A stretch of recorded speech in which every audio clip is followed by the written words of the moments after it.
Hello everyone and welcome back to another Diecast review. Today we have the number 14 Chevy Impala of Tony Stewart, sponsored by Mobile One. Now, I bought this diecast for one reason and one reason only. I was at the 2012 Bristol race, where, Kenseth and Stewart kind of tangled up and, got into that crash and Stewart threw the helmet at Kenseth. I've told that story a billion times over. If you have not heard it then, you've heard it now. So, anyway, I bought 3 diecasts for that specific race.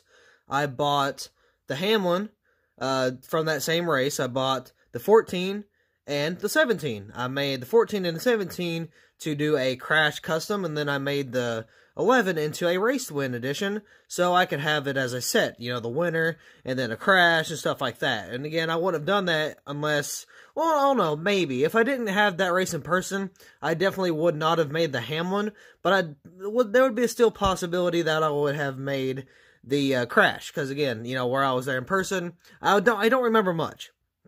Literally, the only thing I remember is meeting Martin Truex Jr. when he was in the 56.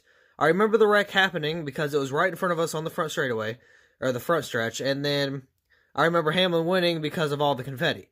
That's because, the confetti, just rained down from the stands. That's all I remember. I remember nothing else, but I've rewatched that race a few times now since then, and it's still, not a bad race. I do wish we had the old kind of racing compared to now, but I mean, hey, it is what it is.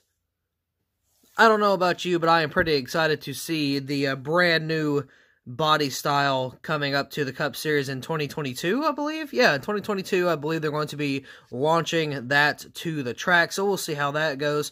Hopefully it goes pretty well, because this could be a very big deal for NASCAR. It's going to either make it or break it. They are going to have to rely heavily on this change, because if it goes bad, that's all they got. But anyway, we are not here to talk about the possible future of the brand new car coming to NASCAR. We are here to talk about this paint scheme right here. Now, of course, again, I bought this for the crash. I'm going to be making a custom out of this diecast. I've already started on the Kenseth. Again, I've already made the Hamlin. We're going to review that here within the next coming week or so. And then we will review this diecast after it's customized and done. So let's go ahead and get this beautiful diecast out of the box and take a closer look. Here's a diecast out of the box, and might I say, there is a lot going on the side of this diecast. Looks like there's something on the, oh, what? Look at that print. They've got Goodyear on a whole different area of the tire. What in the world happened there? I've never seen that before. Wow, that's weird. That's odd. I've never seen that before. Huh. Straight out the gate, we got something that's already kind of wonky. But Jesus. Anyway, let's go ahead and get into this diecast review, and hopefully we don't find anything worse than that. That is actually pretty bad. Mobile One right there on the hood. We'll get to that tire in a minute.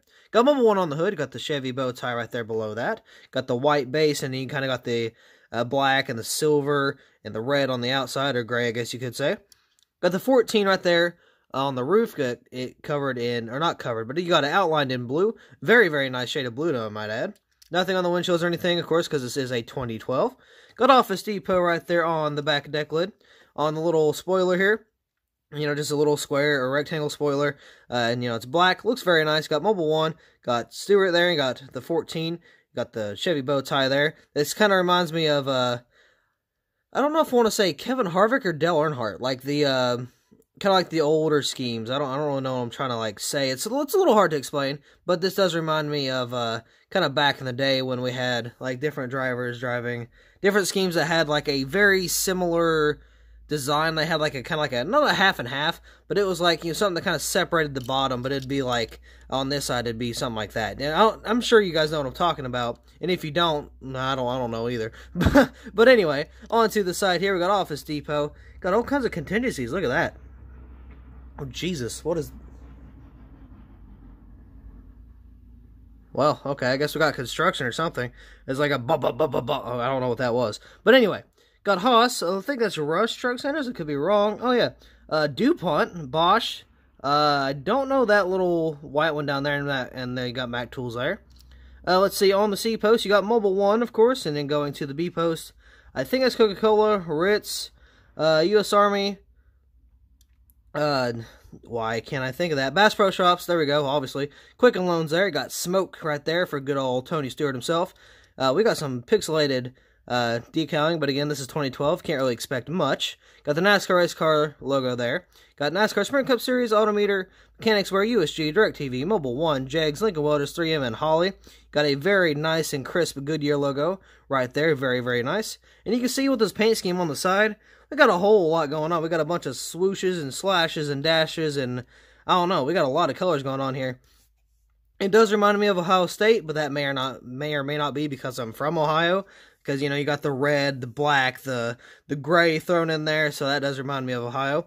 Also, this number looks a little bit tall. I don't know about you. That top of the number is going to the A post. I don't really know how I feel about that. That should be down a little bit more, but I'm not going to complain too much.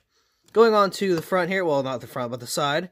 Don't know what that one is, but it's something Goodyear or something. Moog, Mel, Comp, Edelbrock, and Sunoco got a white splitter. Actually looks really, really nice. Right here on the front, you got the weird-looking headlights. I've never really liked these headlights because I've always felt like they were out of place. I guess you could say they were kind of out of place. I don't really know how to explain it. Because, like, if you see here, you can see where they're placed. I feel like they should be, like, down a little more, if that makes any sense. You can just shift that down a little bit and it looks a little better. Actually, I don't know if it's supposed to look like that. I could be wrong. No, I can't get the Hamlin. It's not the same. That's a Toyota Voices versus a Chevy Impala. So I can't really do that. But anyway, you got the Impala right there. You got the grill intakes right there once again. Looks like we got some type of decal defect. Oh, we do. We got some paint defects right there on the splitter. Got a little bit on the nose there. Now, I'm not going to really complain too much because this is an older diecast. Now, when it comes to something like this, I'm not going to, you know, have a rant review like, oh, they messed up the tire. Yeah. No, I'm not going to do that. But it is, you know, not really acceptable. But at the same time, it kind of looks like one of the tapes, right? You had the tape on the tire when they get a brand new wheel thrown on there. So yeah, I mean, it's not awful. I can make something out of that. I doubt it, but I mean, I could if I really wanted to. But anyway, very, very nice paint scheme from 2012, and of course, good old smoke Tony Stewart himself. Now, this paint scheme, it wasn't one of my favorites from Stewart, but it wasn't a bad one by any means. This diecast is very nice and has a lot going on, but it doesn't really have a special place in my heart, unless it was to be, you know, for that specific wreck from Bristol. But as an actual paint scheme, I don't really have that kind of place in me in order to be like, oh yeah, you know, this is a awesome paint scheme. I'll always love this paint scheme forever. No, not really. But I mean, hey, you know, whatever. It's still an awesome paint scheme. Don't get me wrong. I give it a solid 8. Maybe 8.5. I'll give it an 8.5. Benefit of the doubt. Very, very nice paint scheme. And it's actually kind of modern for 2012. I would say that's modern for 2012. I don't know what you guys would say about that.